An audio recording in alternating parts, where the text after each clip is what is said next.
정치 맞수다 시작하겠습니다. 정광재 국민의힘 대변인, 박성민 전 더불어민주당 최고위원과 함께하겠습니다. 어서 오세요. 네. 안녕하세요. 안녕하세요. 이번 주를 슈퍼 사법위크다 이렇게 불렀었죠. 한덕수 총리의 탄핵 소추안은 기각이 됐고 이재명 대표는 항소심에서 무죄를 선고받았습니다.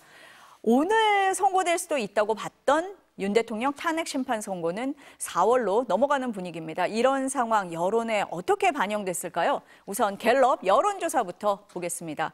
먼저 윤 대통령 탄핵 찬성 60%, 반대 34%가 나왔습니다. 전주 대비 탄핵 찬성 의견이 2%포인트 올랐습니다. 특히 중도층을 보면요. 탄핵 찬성 의견이 전주보다 6%포인트 올랐습니다. 먼저 정 대변인님, 어떻게 보십니까? 전반적으로 최근에 나오는 탄핵과 관련한 여론조사는 인용 응답이 훨씬 많게 잡히고 있습니다. 그러나 이 주간 단위로 나타나는 수치의 변화는 그 구간 내에서는 오차 범위 내의 변화이기 때문에 이것에 대해서 큰 의미를 부여하기도 어렵고 그렇다고 아예 의미가 없다 이렇게 치부하기도 어려운 수치라고 생각합니다만 여전히 탄핵 인용과 관련해서 인용을 희망하는, 그러니까 인용을 예상하는 수치가 그렇지 않은 수치보다 높다는 점은 계속 유지되고 있거든요. 그것은 기조적인 흐름이라고 확인할 수 있다고 생각합니다. 어떻게 보셨어요? 아무래도 이제 국민들의 분노가 저는 임계치를 좀 넘었다고 생각을 합니다. 왜냐하면 사실 질서 있게 파면이 조속하게 될 것이다라고 국민들께서는 많이 기대를 하셨던 것 같고 헌재에서도 신속하게 그리고 간단하게 결론을 내릴 것이다 이렇게 생각을 하고 있었는데 생각보다 너무 이 장고가 되면서 결국에는 이 대통령의 이 탄핵을 둘러싼 국면이 장기화가 되고 있잖아요. 그러면서 사회적인 혼란과 갈등이 커지고 있는 상황이고 심지어는 대통령의 어떤 반성 없는 모습들이 계속 보여지게 되면서 국민들 입장에는 더욱더 이 분노에 불을 지피는 결과가 나오고 있는 상황인 것 같습니다. 그래서 아마 저는 앞으로도 계속해서 이 대통령의 탄핵이 불가피하고 또 필요하다라는 의견이 점점 더 높아질 것으로 예상이 됩니다. 그러니까 정 대변인님은 오차범위 안에 있어서 뭐 아주 의미를 부여하지 않는 건 아니지만 뭐 아주 큰 의미를 부여할 정도는 아니다라고 좀 일단은 보시는 거고 최고위원님께서는 흐름을 보면 지금 어쨌든 뭐 2%건 6%건 좀 오르고 있지 않냐 이런 추세를 봐야 된다 이렇게 보시는 것 같습니다. 정권 유지 응답을 보면요. 34%고요. 정권을 교체해야 된다. 53%입니다. 중도층을 보면 정권 교체 62%, 정권 유지 24% 이렇게 나오는데 흐름이 비슷해요. 네. 그 앞선 흐름하고 거의 비슷해요. 조금 정권 교체 쪽이 조금 오르는 그런 추세를 보이고 있거든요. 어떻습니까? 사실 최근에 나오는 모든 여론조사 수치 가운데 우리 당이 가장 많이 신경 쓰고 뼈 아파하는 대목이 아마 이 조사일 것 같아요. 정당 지지율은 뭐 오늘 조금 차이를 보였다고는 하지만 그래도 대략 오차 범위 수준에서 비슷한 모습을 보이고 있지만 정권 교체냐 정권 재창출이냐 이 두 가지 선택 사안만 물어보면 정권 교체 여론은 지난 12월 3일 개엄 이후 진행된 모든 여론조사에서 기조적으로 높게 나타났습니다. 그렇다면 어쩌면 이 조기 대선이 치러질지도 모르는 상황에서 우리 정당의 정권 재창출 가능성이 그만큼 낮아졌다는 뜻이기 때문에 특히 중도층에서 생각하는 정권 교체와 정권 재창출 여론 차이가 크기 때문에 이 부분을 어떻게 설득시켜 나갈 수 있을까를 우리 당이 정말 고민해야 한다고 생각하고요.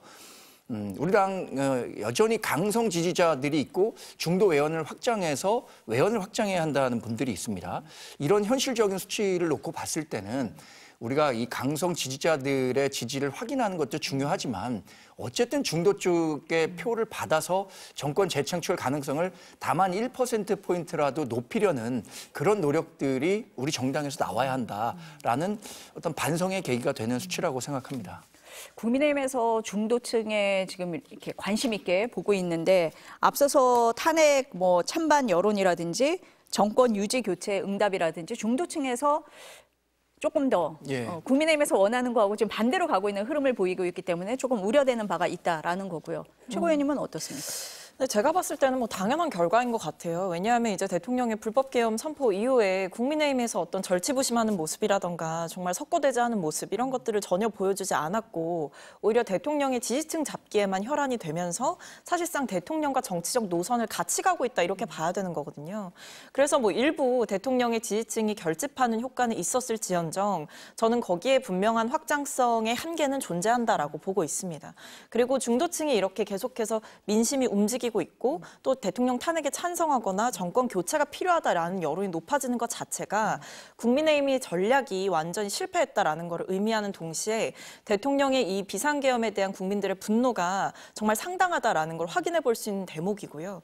그런 면에서 저는 지금 이렇게 탄핵 심판이 아직 결론이 나지 않고 길어지면 길어질수록 이 대통령에 대한 분노를 포함해서 국민의힘의 반성 없는 태도 그리고 지금 이 상황 자체에 대한 혼란과 불안이 가중되면 될수록 이 정권 교체 여론은 높아질 수밖에 없는 상황이다 이렇게 보고 있습니다.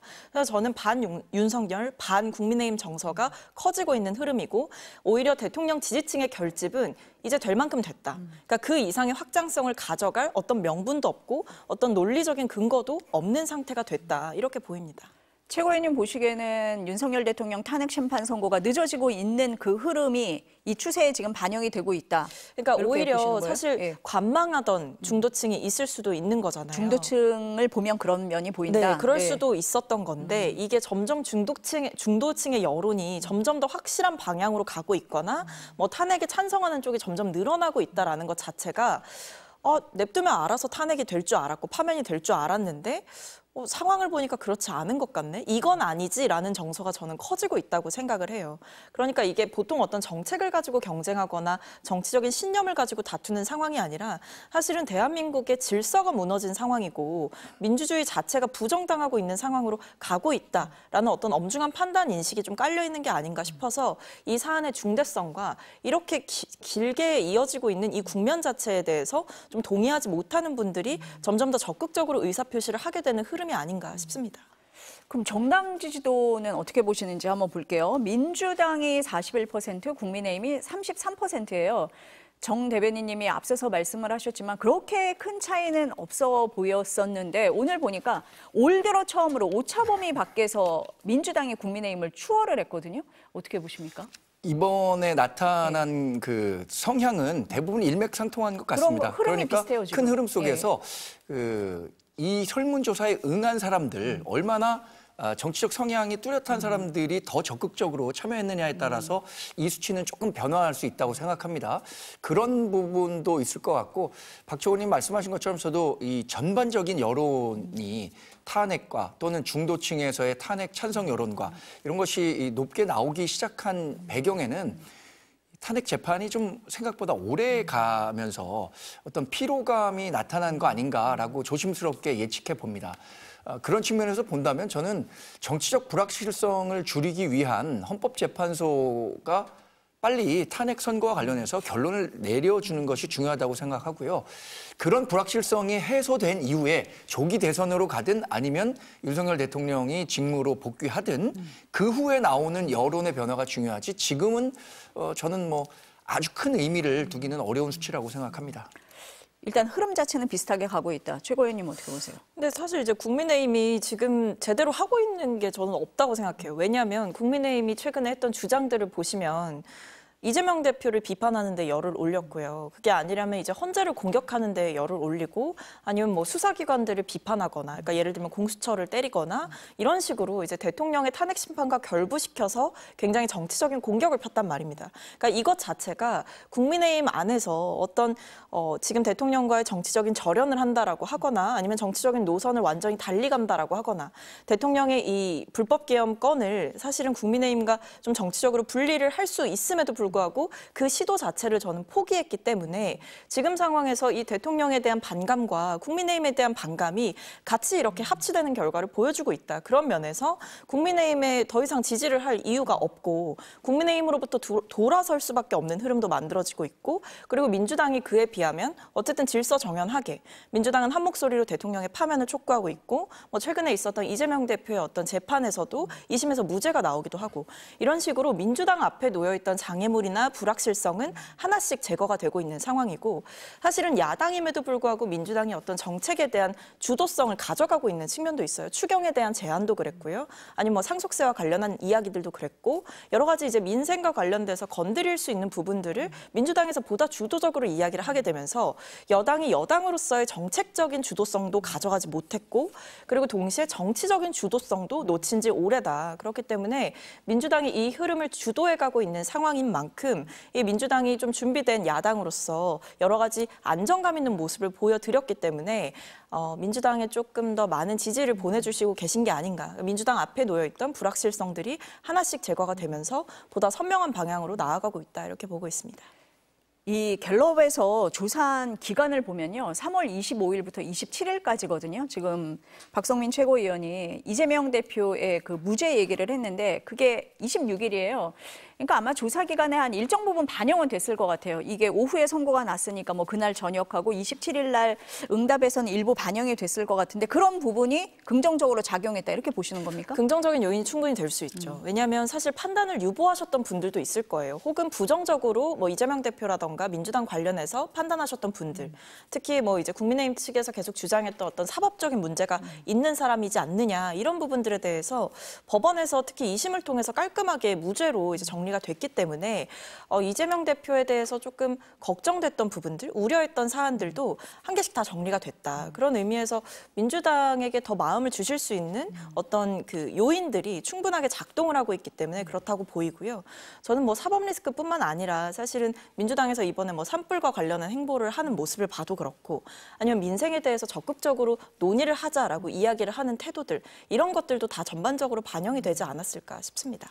그렇습니까, 대변인님? 근데 그럼에도 불구하고 이재명 민주당 대표에 대한 대선 후보 지지도는 일부 하락했단 말이에요. 네, 지지도 보여주세요, 그러면. 말씀드린 것처럼 이게 오차 범위 내에서의 상승과 하락이기 때문에 완전히 그런 식으로 여론이 전환됐다라고 말씀드리기는 어렵지만 이재명 대표가 무죄를 받은 부분에 대해서도 일정 부분 반영이 됐겠지만 반대로 이재명 대표가 정말 무죄였기 때문에 무죄를 받은 거야? 라는 의구심을 가진 사람들은 여전히 이재명 대표에 대한 위기의식과 또 반감을 계속 갖고 있다고 생각합니다. 그게 지금 여론조사 결과가 나타나는 이재명 민주당 대표의 대권 후보 지지자로서의 확장성 문제를 제기할 수밖에 없는 거죠.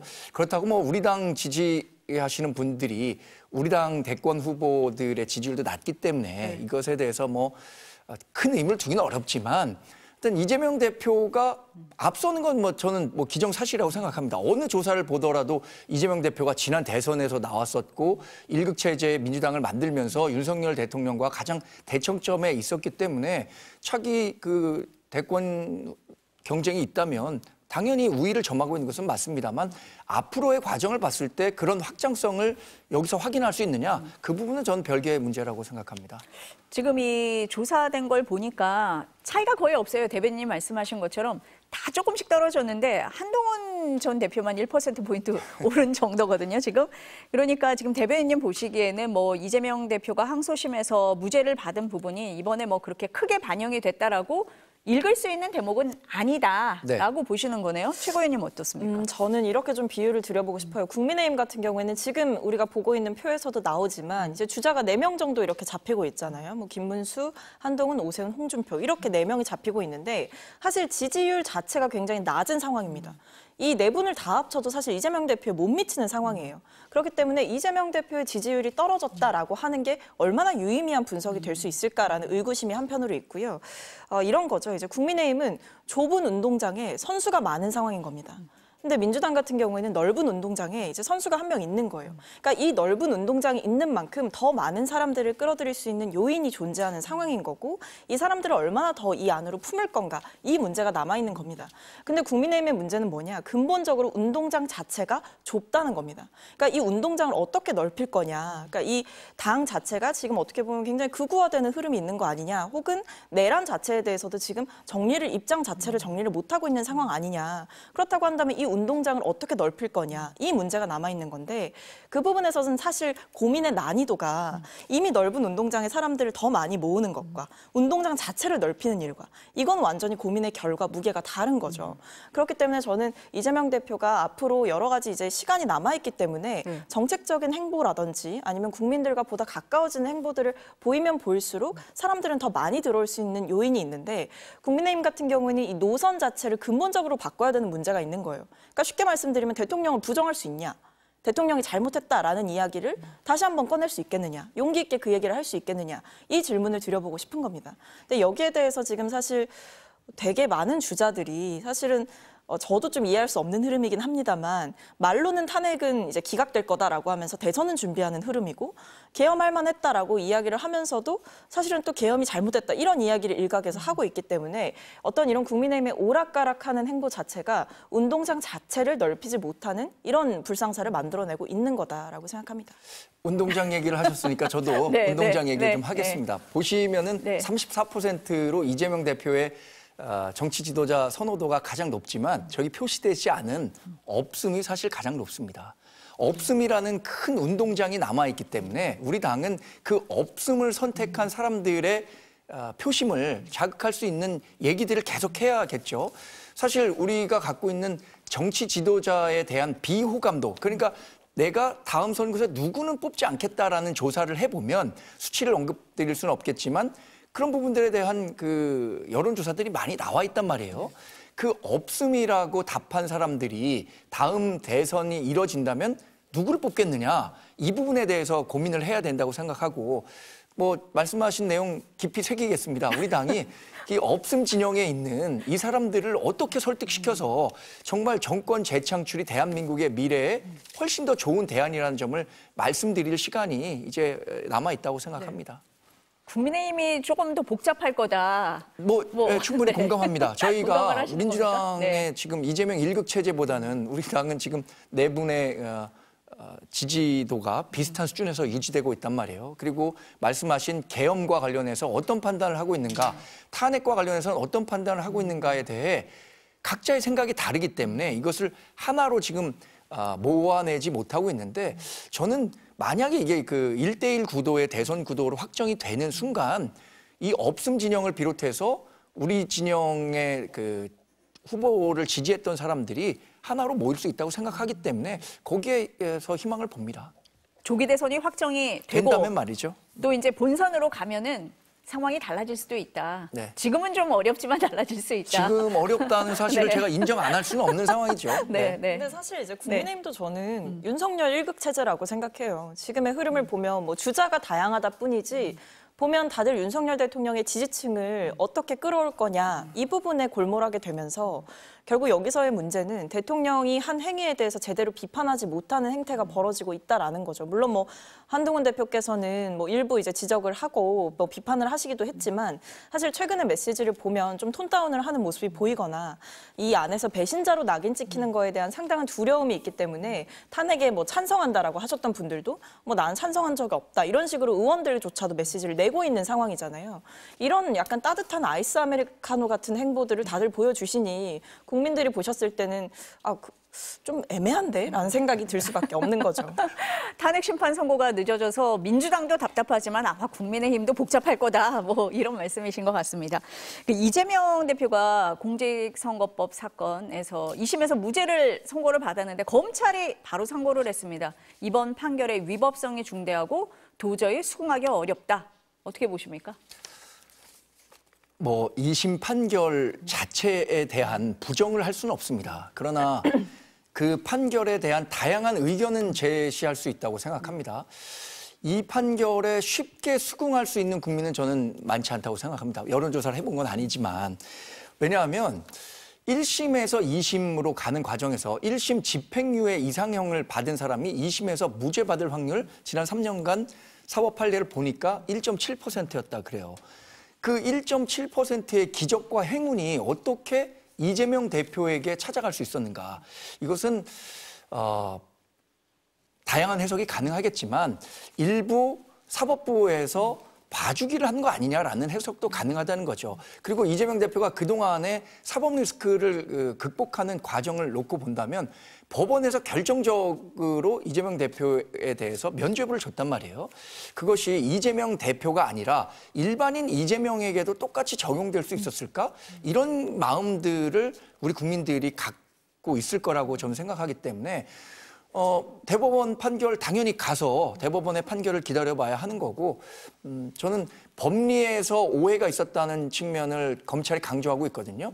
이 법리심의잖아요. 대법원은 그 법리만 충분히 소명이 가능한다면 충분히 대법원에서는 다른 판결이 나올 것으로 예상하고 있습니다. 검찰이 상고하는 건 당연하다 이런 말씀이시네요. 어떻습니까? 저는 보면서 이게 네. 검찰이다 이런 생각을 했습니다. 왜냐하면 대통령 구속 취소됐을 때는 그럼 왜 즉시항고 안 했죠? 그러니까 그 사안만 보면 사실 형사소송법이 생긴 이래로 70년 동안 실무례에서 사실은 일을 하는 과정에서 날로 계산하는 거는 검찰이 통상적으로 해왔던 방식이었는데 여기에 대해서 법원이 위법하다라고 이야기를 했습니다. 근데 여기에 대해서는 즉시항고를 하지 않고 무슨 본안에서 다툰다 이런 이야기를 하면서 위헌성을 운운하면서 이 즉시항고권을 포기를 했어요. 그때는 그렇게 숙고와 고심을 하면서 적극적으로 본인들의 권리를 온 힘을 다해 내려놓더니 이제 와서는 또 이재명 대표에 대해서는 정광석화와 같은 속도로 이렇게 바로 불복을 하는 이런 모습을 보면서 이런 어떤 검찰의 선택적인 정의에 대해서 정말 분노를 금하지 않을 수가 없는 상황이고요. 이러니까 대통령 앞에서만 검찰이 자꾸만 작아진다. 김건희 여사 앞에서만 검찰이 작아진다. 이런 비판이 나오는 거고 과연 검찰이 검찰 본연의 임무에 맞게 충실하게 일을 하고 있느냐라는 생각이 듭니다. 이번 2심에서도 보면 이게 사실 민주당에서 계속 얘기했던 게 개인의 주관적인 인식의 영역을 행위에서의 어떤 불법성 이런 것들을 과연 따질 수가 있겠느냐. 그리고 공직선거법에서 허위사실 공표라고 하는 게 보통 대개는 어떤 학력과 관련해서 혹은 본인의 행위와 관련해서 뭐 아니면 재산 신고와 관련해서 이런 것들이 보통 문제가 되거든요. 근데 이런 내용이 아니라 안다 모른다. 그리고 나는 그런 느낌을 받았다라는 어떤 주관적인 인식과 판단의 영역에 대해서 이걸 과연 유무죄라는 잣대로 들이대서 이걸 표적해서 기소를 하는 게 맞냐라는 비판이 있었거든요. 거기에 대해서 2심에서 법원이 바로 잡아줬다라고 한다면 검찰은 무슨 생각을 해야 되냐면 법원을 비난하거나 본인들은 잘했다라고 생각할 게 아니고 이재명 대표는 무죄고 검찰은 유죄 선고를 받은 것이다. 이런 뼈아픈 비판을 새겨 들어야 될 때인 거죠. 근데 지금 검찰은 일말의 반성도 없습니다. 여전히 본인들의 수사가 정당했다라고 생각하는 것 같지만 2심에서 판결의 완성도가 상당히 높았고 조목조목 그 발언들에 대해서 왜 이것을 무죄로 판단할 수밖에 없는지에 대해서 충분하게 재판부에서 설명을 했어요. 그렇다고 한다면 검찰이 정말 저는 양심이 있다라고 한다면 이런 식의 불복은 저는 멈췄어야 되는 게 아닌가 싶습니다. 근데 이 네. 거짓말이 아니라는 것을 설명하기 위해서 무려 91분이라는 변론 시간을 썼다라는 평가가 나올 정도로 2심 판결에 수긍하기는 상당히 어렵다는 생각을 합니다. 그렇다면 검찰은 본인들이 갖고 있는 생각을 다시 대법원에 가서 이야기할 수 있는 기회를 갖고 있는 거죠. 아마 2심 결과 이재명 대표가 1심과 똑같은 형을 받거나 피선거권 박탈에 해당하는 형을 받았다면 뭐라고 했겠습니까? 다시 대법원 가서 판결을 기다려보겠다라고 했을 거잖아요. 그 같은 맥락에서 검찰도 2심의 판결에 문제가 있다, 법리적인 오해가 있다는 점을 대법원에서 풀어보겠다고 하는 거고요. 윤석열 대통령에 대한 구속 취소와 관련해서는 당시에 이게 위헌 논란이 벌써 명백하게 판정을 받았기 때문에 검찰로서는 무리하게 기소할 수 없었다는 판단을 한 겁니다. 이것과 동일한 잣대에서 비교하기는 어렵다고 생각합니다. 근데 그 즉시항고를 뭐 했던 사례가 있고요, 검찰에서. 그렇게 해서 검찰의 손을 들어준 사례들도 꽤 있었습니다. 그렇기 때문에 법원에서 직접적으로 즉시항고에 대해서 이제 위헌 판단을 내린 적도 없었고, 심지어 그 이전에 검찰이 해왔던 걸 보면 이 즉시항고를 통해서 검찰이 이긴 경우들이 있었음에도 불구하고 이것을 윤석열 대통령 앞에서만 포기했다는 게 문제가 됐던 거고, 심지어 그러고 나서 이 대검에서 배포했던 그 공문, 업무 관련한 공문 지침을 보면 다시 이제 날로 계산하라라는 지침을 내렸잖아요. 그러니까 그 사이에서 혜택을 본 사람은 오직 윤석열 대통령 한 명뿐이었던 거죠. 그게 문제가 됐던 겁니다. 그래서 저는 사실 국민의힘에도 좀 드리고 싶은 말씀은 이 2심 판단 나오기 전에 국민의힘 지도부에서 뭐라 그랬냐면 이재명 대표를 향해서 법원에서 어떤 판단이 나와도 승복한다라고 밝혀라라고 이야기를 했어요. 근데 그 메시지는 오감돼 없고 갑자기 이제 2심에서 국민의힘의 입맛에 맞지 않는 판단이 나오니까 갑자기 이제 와서는 이 판사들을 공격하거나 판사가 또 어디 우리법연구회 출신 아니냐 이런 이야기를 하고 있단 말입니다. 권성동 원내대표도 저는 좀 자중하셔야 된다고 생각하는 게 과거 본인이 이제 판단받고 이제 판결받고 본인과 관련한 사건에서는 우리법연구회 출신 판사가 권성동 원내대표의 무죄를 줬음에도 불구하고 그때는 정의롭다, 감사하다 이렇게 밝혔음에도 불구하고 이제 와서는 우리법연구회 출신 판사는 다 잘못된 판단을 하는 사람이고 오염된 판단을 하는 판사다 이렇게 얘기하는 것 자체가 저는 이치에 맞지 않는 행태다. 법치를 강조하는 보수 정당이라고 한다면 법원의 판단을 존중할 필요가 있다고 생각합니다. 검찰이 뭐 상고를 했기 때문에 대법원에서 판단은 이제 하게 되는 상황이 됐는데 국민의힘에서는 대법원에서 판결을 빨리 해야 된다 이렇게 얘기를 하면서 어려운 얘기까지 했어요. 파기 자판. 저희가 요즘 법 공부를 너무 많이 하는데 이 파기 자판이 뭐냐면은 우리 파기 환송한다 뭐 이런 얘기는 많이 들었었잖아요. 그러니까 대법원에서 이 원심을 파기를 하면서 2심으로 돌려보내는 건데 돌려보내지 말고 대법원에 직접 판결을 해라 뭐 이런 얘기잖아요. 이 주장까지 하는 이유가 뭡니까? 실제로 이게 네. 우리가 봤을 때는 또 이게 더 검찰이 빨라서 봤을 그래요? 때는 네. 빨라서가 아니라 네. 충분히 그렇게 판단할 만한 대목이 있다라고 생각하기 때문이죠. 지금 법치를 얘기하시는데 네. 오늘 그 이재명 대표가 대장동 관련 수사에 증인으로 채택됐는데 증인으로 참석하지 않아서 과태료 500만 원을 부과받았습니다. 지난번에도 참석하지 않아서 300만 원을 부과받았었는데 법치를 이야기한다면 이재명 대표는 당장 법원 앞에 가서 과태료 내기 전에 증언을 해야 되는 거죠. 근데 이런 일로 인해서 재판이 계속 지연되는 겁니다. 이재명 대표에 대해서 따라붙는 얘기가 뭡니까? 법을 이용해서 이른바 법꾸라지 행태를 보이면서 자신이 갖고 있는 사법 리스크를 무한정 늘려보겠다는 얘기를 하고 있는 거 아니에요? 그렇다면 이렇게 과태료 내면서 법원 출석하지 않을 게 아니라 직접 참석해서 법 집행이 빨리 법의 판결이 이루어질 수 있도록 촉구하는 것이 오히려 이재명 대표의 역할이라고 생각하고요. 파기 자판과 관련해서는 이 확률이 굉장히 낮다는 건 사실입니다. 아까 뭐 2심에서 이렇게 그 바뀔 확률이 1.7%밖에 안 되는데 이 파기 자판은 그보다도 오히려 더 낮은 확률이라고는 하지만 최근에 일어나는 사법적인 그 결론을 놓고 본다면 정말 상상 불가능했던 영역까지 현실화되는 측면이 있기 때문에 검찰이나 우리 당의 일부 법조인 출신 그 정치인들은 파기 자판도 충분히 가능한 사안이다라는 판단을 하고 있는 것으로 알고 있습니다. 그 국민의힘의 김기현 의원은 어떤 얘기를 했는지 한번 들어보고 최고위원의 답변을 들어보겠습니다. 김기현 의원의 발언 들어보시겠습니다. 황당무계한 궤변이 아닐 수가 없습니다. 상식을 벗어나도 한참을 벗어났습니다. 판결문이 마치 피고인 이재명 변호인 의견서 같습니다. 이재명 대표 앞에만 서면 비틀어지고 휘어지고 쪼그라드는 사법 정의를 목도하며 나라의 법치가 조롱거리로 전락했다는 사실에 판사 출신 정치인으로서 깊은 자괴감이 듭니다. 대변인님이 법조인 출신들이 뭐 여러 가지 얘기를 하고 있다고 하니까 지금 판사 출신으로서 얘기한다고 하셨습니다. 최고위원님 어떻게 들으셨어요? 근데 저는 지금 이 국민의힘에서 이렇게 하루아침에 말을 바꾸는 모습을 보면서 제가 오히려 자괴감이 들어요. 이렇게까지 해야 되는 일인가. 본인들이 직접 뭐 지도부에서 나서가지고 법원 판단에 승복해야 된다. 이렇게 이야기를 해놓고 하루가 지나니까 다시 갑자기 이제 이건 대법원에서 빨리 파기 자판을 해야 된다. 이렇게 이야기를 하시는 것 자체가 참 선택적인 정의를 부르짖고 있구나라는 생각이 들고요. 그냥 저는 한 말씀만 드리고 싶습니다. 이 이재명 대표의 사법 리스크는요. 국민의힘에게는 썩은 동아줄이었던 거예요. 그 썩은 동아줄이 끊어졌습니다. 끊어졌는데 그걸 아무리 본드를 붙이려고 해봤자 안 붙여지는 겁니다. 그 썩은 동아줄인 줄 모르고 계속 붙잡고 있다가 지금 이 상태까지 온 거고요. 이 상황까지 온 겁니다. 그렇다고 한다면 빨리 이 썩은 동아줄이 끊어졌다라는 걸 인지하고 다른 동아줄을 찾아 나서야 되는 거거든요. 근데 지금 그 동아줄이 어디 있는지 국민의힘 빼고 다 알아요. 윤석열 대통령 잘못했다라고 국민들 앞에서 석고대죄하고 우리는 대통령과 다른 길을 가겠다라고 절치부심하는 모습을 보여야 되는데 그 동아줄을 잡을 생각을 안 하고 이미 끊어진 동아줄을 붙잡고 이거는 왜 끊어졌느냐, 이거 누가 끊어놓은 거 아니냐라고 아무리 볼멘소리를 해봤자 국민들은 거기에 반응하지 않을 것이다라고 생각합니다. 답답한 상황이겠는데요? 그 썩은 네. 동아줄이라고 하셨는데 네. 어느 구름에 비가 올지 모릅니다.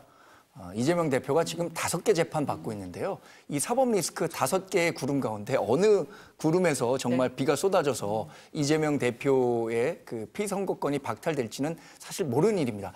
사실 남아있는 재판들 가운데 대장동, 백현동 병합된 사건과 대북 송금과 관련한 사건은 이미 비슷한 혐의를 받고 있는 사람들이 대법원 확정 판결을 받은 경우도 있고요. 2심까지 중형을 받기도 했습니다. 그리고 그때 당시에 이화영 경기지사에 대한 중형이 내려질 때도 이화영 경기평화부지사가 유죄면 이재명 민주당 대표도 유죄다라는 얘기를 민주당에서 공공연히 했었거든요. 그런데 이화영 지사 지금 영호의 몸으로 계속해서 구속돼 있습니다. 저는 이재명 대표의 사법 리스크가 지난 선거법 2심에서 끝났다고 생각하지 않고요. 또 하나 사법 리스크보다 더 큰 게 정치적 리스크입니다. 저는 그 사법 리스크를 안고 있는 상태에서 이재명 대표가 정말 대통령으로서의 자격이 있는지에 대해서 국민 여러분께서 판단할 시간이 오고 있다 이렇게 생각합니다. 이재명 대표의 리스크가 완전히 없어진 건 아니다. 조금 더 봐야 된다라는 말씀을 하셨는데 뭐 전반적인 평가는 이재명 대표가 어쨌든 중대 고비를 넘기고 조금 부담을 던 거 아니냐 이렇게 보고는 있습니다. 이재명 대표 연이틀 산불 현장에 가 있었는데요. 오늘은 서해 수호의 날 추모식에 참석을 했습니다.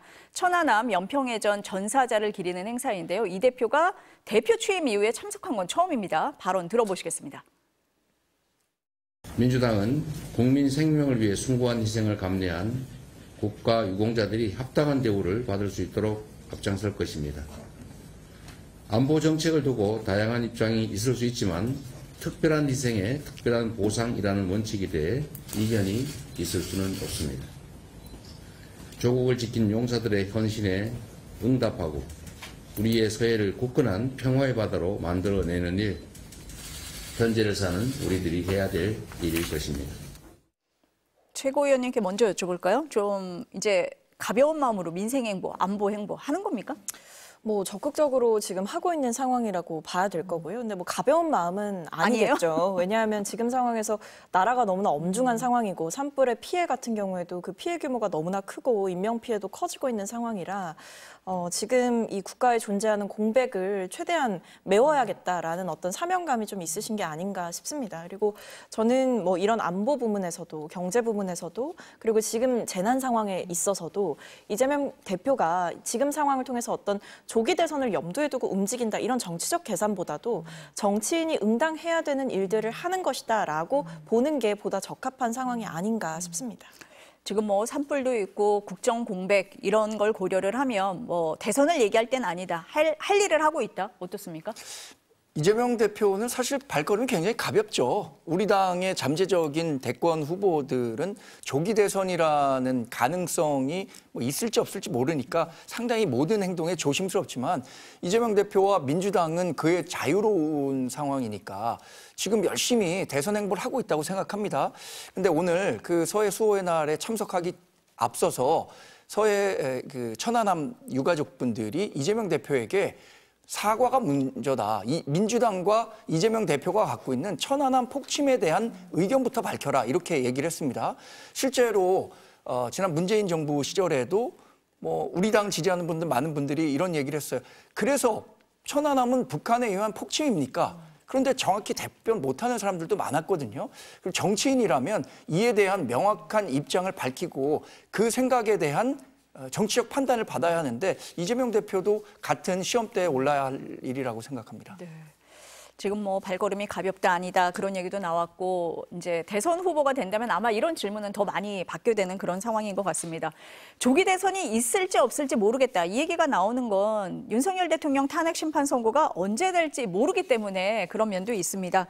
민주당은 헌재가 빨리 선고를 해야 된다 이렇게 압박을 하고 있는데요. 발언 들어보시겠습니다. 온 국민이 윤석열의 불법 친위 쿠데타를 목격했고 중대한 헌법 위반이라는 사실을 다 아는데 그렇게까지 숙고할 게 많은지 국민들은 정말 의문입니다. 헌정 질서가 완전히 무너지고 나라가 회생 불가 상태로 빠진 다음에 결정할 생각이십니까? 자고우면하지 말고 오직 헌법과 상식에 따라 판결하면 될 문제입니다. 오늘 바로 선고기일 지정부터 하십시오. 두 분 보시기에는 왜 늦어집니까? 국민의힘이 뭐 정보가 더 많다 뭐 이런 얘기도 있던데 그래요? 글쎄요, 뭐 우리가 더 많은 정보를 갖고 있을까요? 저는 뭐 오히려 민주당에서 더 정통한 정보를 갖고 있지 않을까 생각도 드는데 일단 그 합리적으로는 이런 판단은 가능할 것 같습니다. 정말 합리적인 추측인데 만약에 인용에 달할 정도, 그러니까 그게 6명이잖아요. 그 사람들의 공감대를 확보했다면 저는 소수 의견이 있다고 하더라도 그것을 감내하고 선고 기일을 밝혔을 것 같아요.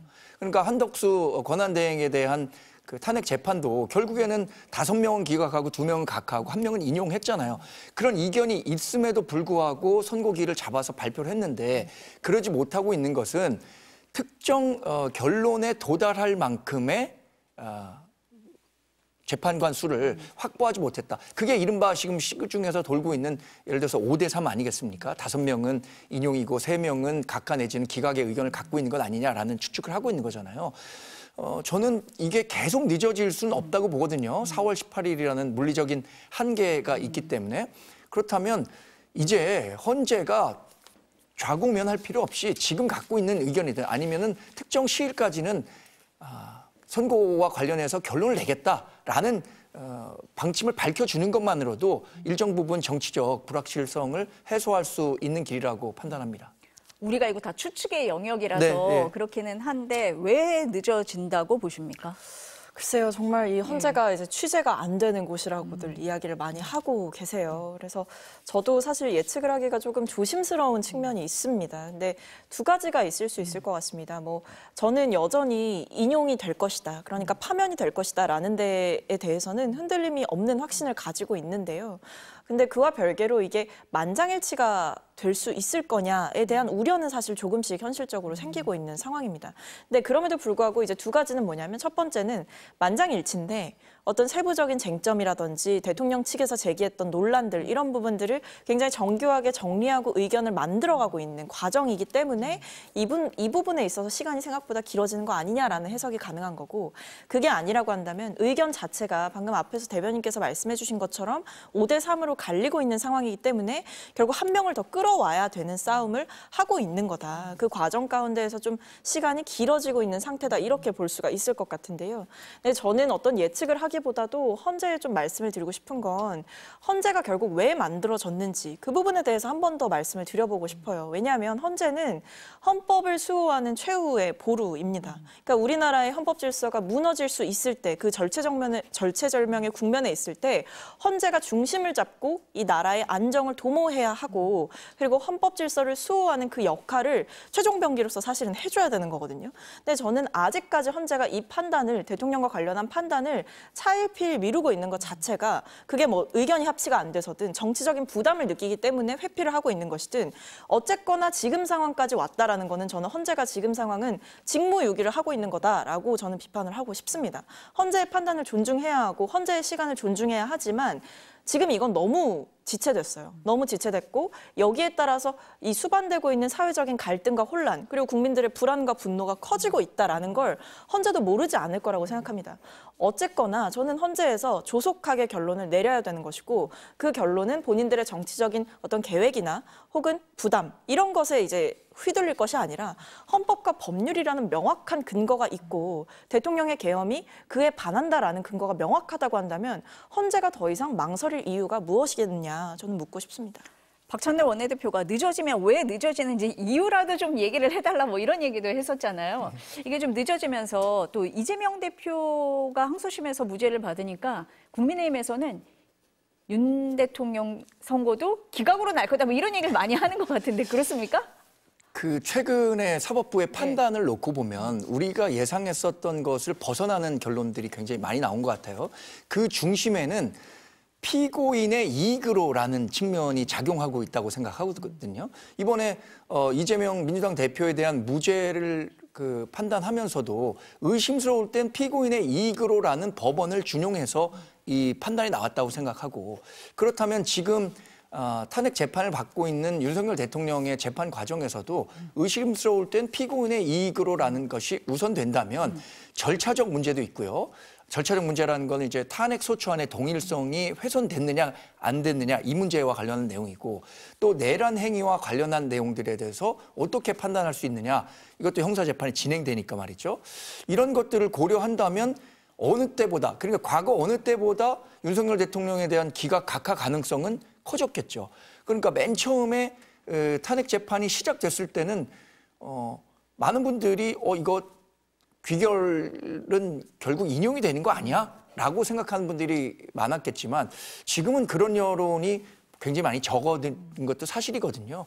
그러니까 저는 지금으로서는 민주당이 뭐 헌재를 패싱한다든가 압박하다든가 이런 정치적 카드를 쓸 것이 아니라 헌재의 시간을 기다리되 헌재의 판단이 나오면 그걸 존중한다는 정도의 메시지만 내면 충분하다고 판단합니다. 형사재판과 탄핵심판 완전히 별개인데 지금 뭐 이재명 대표가 무죄니까 윤 대통령도 기각이다라고 하는 논리들을 막 주장을 하고 있거든요. 어떻습니까? 저는 뭐 그거는 희망사항이라고 생각해요. 희망사항이다. 그냥 어떤 일종의 희망 회로를 돌리면서 여러 가지 이제 설을 제기하는 거다라고 생각을 하는데 일단 두 가지 건은 완전한 별건이고요. 그리고 이재명 대표의 공직선거법 재판 같은 경우에는 워낙에 쟁점이 첨예했던 사안이고 이것을 이 발언 자체를 어떻게 판단할 것이냐 이 부분에 대해서 엇갈렸던 것이지 대통령의 건은 행위인 것이고요. 심지어는 그냥 일반적인 형사재판이 아니라 대통령으로서 헌법을 수호해야 되는 의무를 저버리고 불법 계엄을 통해서 국민들의 기본권을 제약하고 국회와 선관위를 무력화시키려고 했던 것 자체가 대통령으로서 해서는 안 되는 행위를 했다라는 것이 저는 법에 명확하게 존재한다고 생각하기 때문에 여기에 대해서 이재명 대표의 건과 엮는 것은 무리한 해석이라고 봅니다. 헌재 선고가 늦어지다 보니까 여러 가지 추측을 하게 됩니다. 네, 두 분 말씀 오늘 여기까지 듣겠습니다. 감사합니다.